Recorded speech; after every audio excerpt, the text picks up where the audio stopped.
Afternoon, everyone. Out with me, Pop.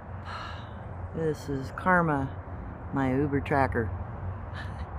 Anyhow, kind of wanted to do a little mini documentary for you. So let me explain a little bit about my background before I get into very important significance of this area.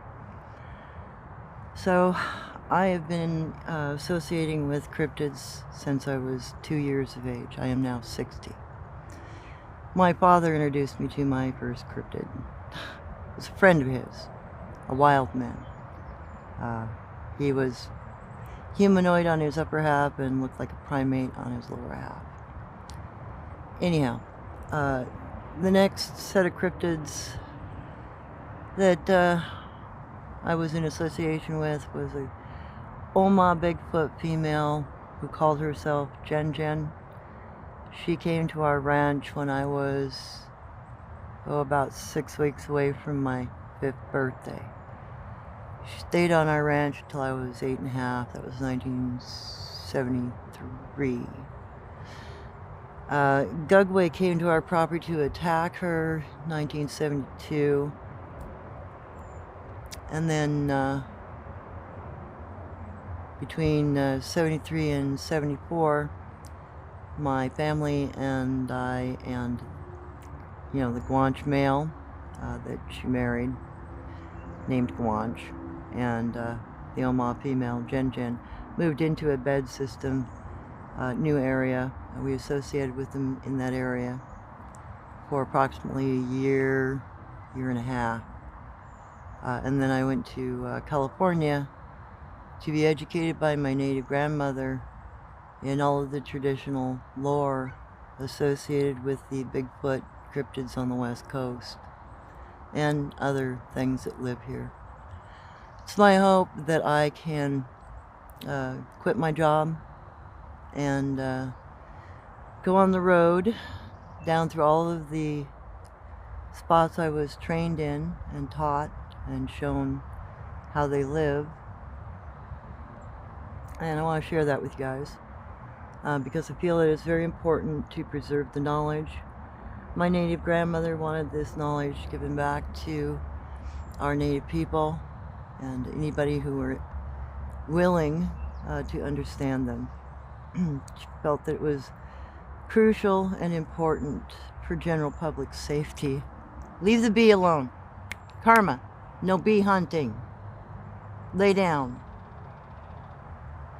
Sorry. She goes after bees.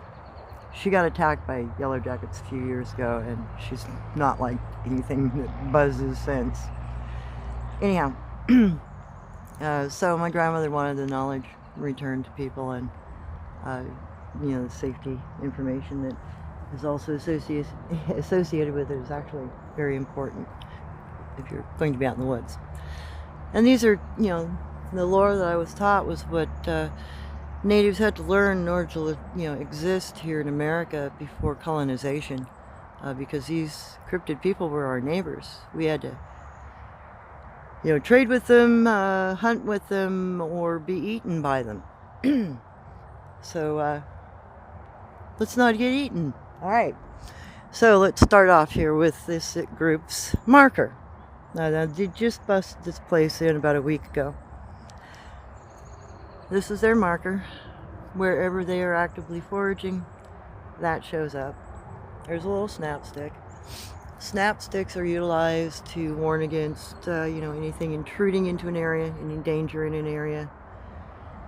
And yes, this is kind of a public-ish area, but I do tracking in both deep woods and in urban, even through towns, because that happens a lot here in the Northwest. So this is a stone marker. A cross pair of sticks. In this case, is what you can spare. And that looks like elm bark. And then this is the kana for stream, if I remember right. I'll have to double check that.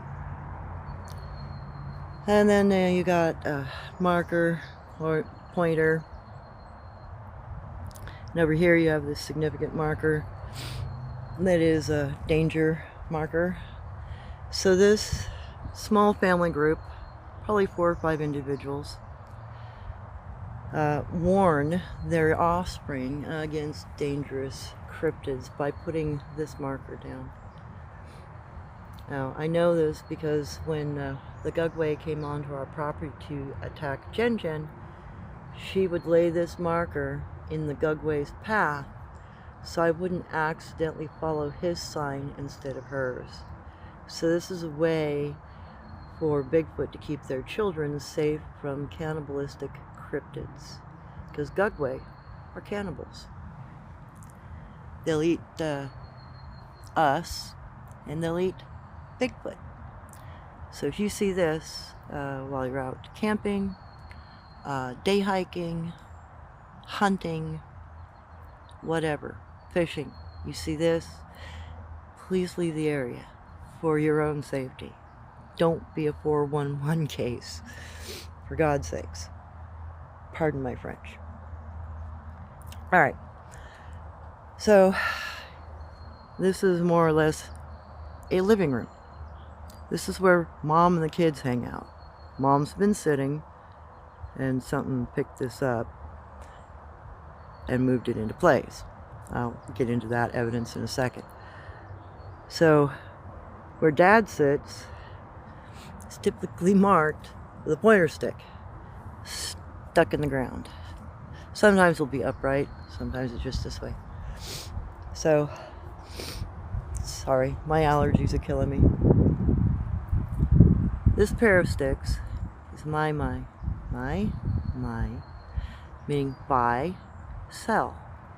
This is, if you want to trade with this group, you come to this man marker here to buy and sell with this group when they're sitting here.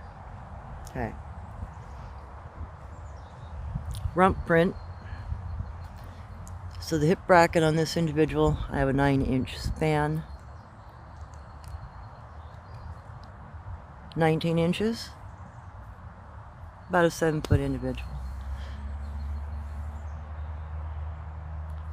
So they're probably 6-7 years old. Oh, this looks like bark disturbance from picking it up, handling it. Yeah, it's a bit bigger hand than mine. So that's material handling and sitting evidence. Well, let me get around here. Good girl, doggo. Have in that marker. There's a little bit of play evidence here. So you got another pointer and a little stone marker. And then the play evidence is this little bark collection. One's turned over, representing, I'm going to put something on it. I'm going to put, my animal on it. Play behavior. This stone represents person. If it's white, it can represent good food behavior. This represents good food behavior.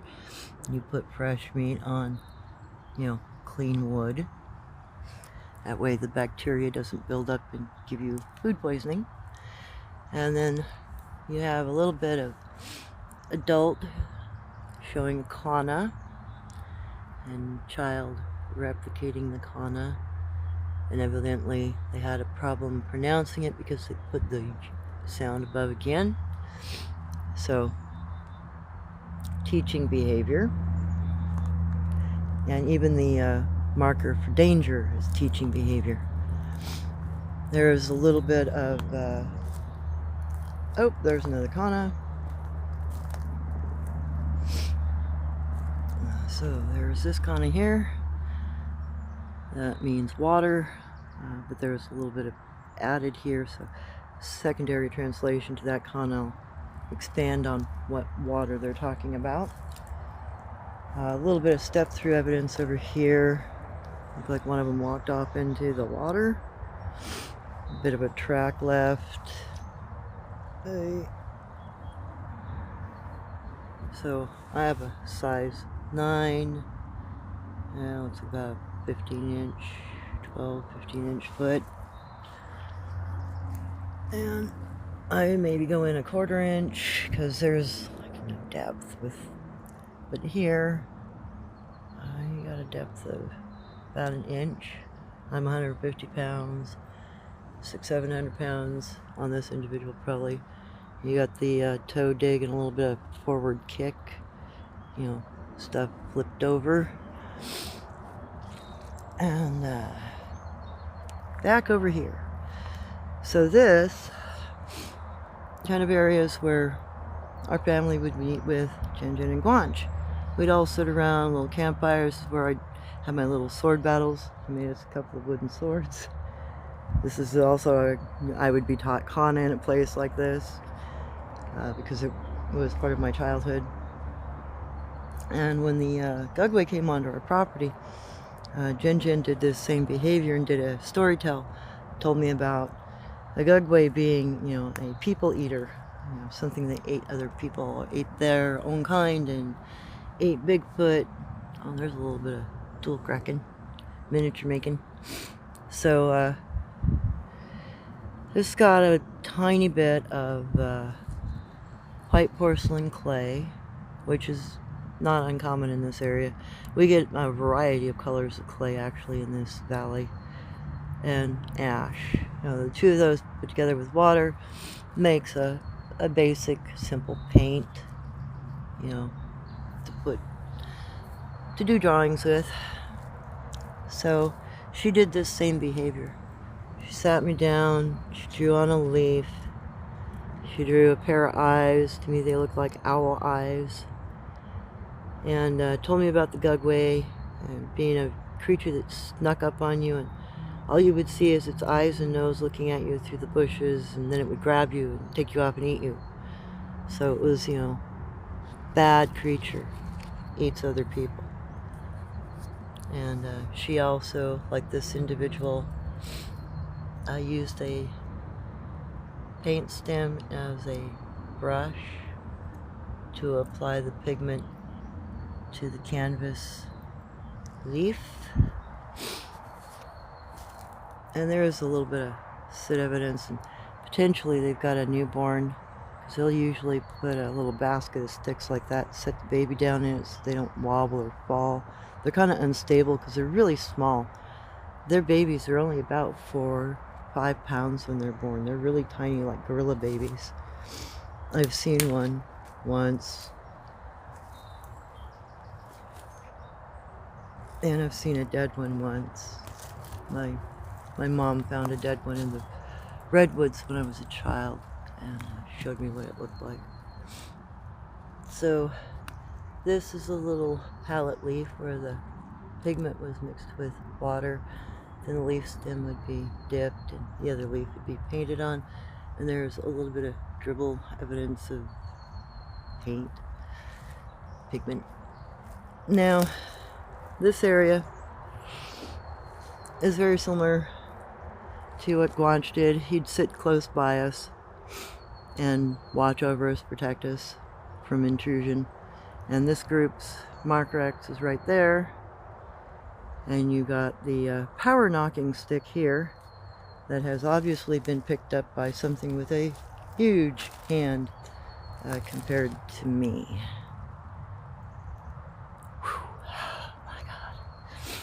Well, maybe there's just an adult with a couple of kids. Anyhow. Or maybe that's been picked up more than once. Probably picked up more than once. So this would be where the father sits. And at this advantage, you know, he'll be able to see everything in just about every direction. You know, he can safeguard his family, see everything coming at him. And there, you know, there's blockage here. They have the ability to move back as he moves forward. They have some cover. Knocking stick, not a club to hit you with. Remember that. So this is the kind of spot, you know, they hang out, do their living room activities in. Tell their lore, show children crafts. Sometimes you'll find tools made in areas like this. All kinds of things happen here. Sometimes you'll find woven material, etc. So this is what I'm going to be showing you in-depth walkthroughs and explain the relevance of the behavior and what you're actually seeing and what's actually going on in the location. Because, well, I've been through an entire Bigfoot bed system. I did so for a year and a half when I was a kid, and I've done so multiple times as an adult. So when I am able to get on the road, I would like to document my habituated sites up in Washington, and one of those sites has a bed system that has 6-7 individuals with massive upside down basket beds, and another location up there that's habituated has a ridge line with a bunch of basket beds on it. Things like that I want to document, show you, and then explain to you what these things are and how they work and the lore behind them, because my native grandmother taught me the lore that natives learned, back in the early 1800s when Owaissa, my namesake, was born. She was born in 1832. The knowledge that I'm sharing and my understanding of Bigfoot and their culture and their ways is from basically 1830. It's the 1830s, old knowledge. So my grandmother wished that natives could have this knowledge back, and that people could understand some of the dangerous things they walk in the woods with, like the Gugwe versus the Sabe, those that will protect you from the Gugwe, those that will trade with you, teach you, those that will eat you. So a lot of the knowledge I was taught was, how to survive with these things, how to interact with them, how to be around them, which ones are safe to be around, which ones are not, what the behaviors are, what the behaviors are too much alike and too hard to distinguish, giving delineation points and explanations, so that we used to hunt alongside of these people. We used to trade with them. We used to interact with them. We had to live next to them before colonization. So there was a lot of lore about the do's and don'ts, where you can go, where you can't go, what to look for, what to be careful of. And then I have some first-hand knowledge from childhood experience that confirms some of the knowledge and lore that I was taught by my native grandmother. My mother spent about 12 years taking me to various locations in the sequoias, in the redwoods, up and down the coast of Oregon, California, up into Washington, over into Central Oregon, all locations that were my education. I also want to document my turnout area and the one good family group in that location. I had my rite of passage go awry at month 7. So Native American medicine people and dog soldiers like myself are expected to go out on an adult turnout where you become an adult. You apply all of the skills that you were taught as a child, how to make a tool, how to make fire, how to set a trap, how to make a bed, how to sleep safely, blah, blah, blah. And apply that once you've mastered those skills by, applying them 1 year in the field, living in the wild around Bigfoot and other dangerous predators. You become an adult. That's how we attain our adulthood. We consume that knowledge and apply it. So Bigfoot live in a very similar manner. These are the things I am aware of and I can show you. So I want to document my turnout area too, my rite of passage to adulthood area, because I foraged and lived for 7 months between 3 Bigfoot groups. One Yaren group, which are Sabe Bigfoot, they're helpful, and 2 sun-faced groups, they're cannibals. I didn't make it a full year because at month 7 I ended up becoming the hunted target by some of the sun-faced people. So my trial was done. But I proved myself because I lived through the event. But anyway, I'll share those stories more with you later. So this is kind of material I want to share on my Patreon.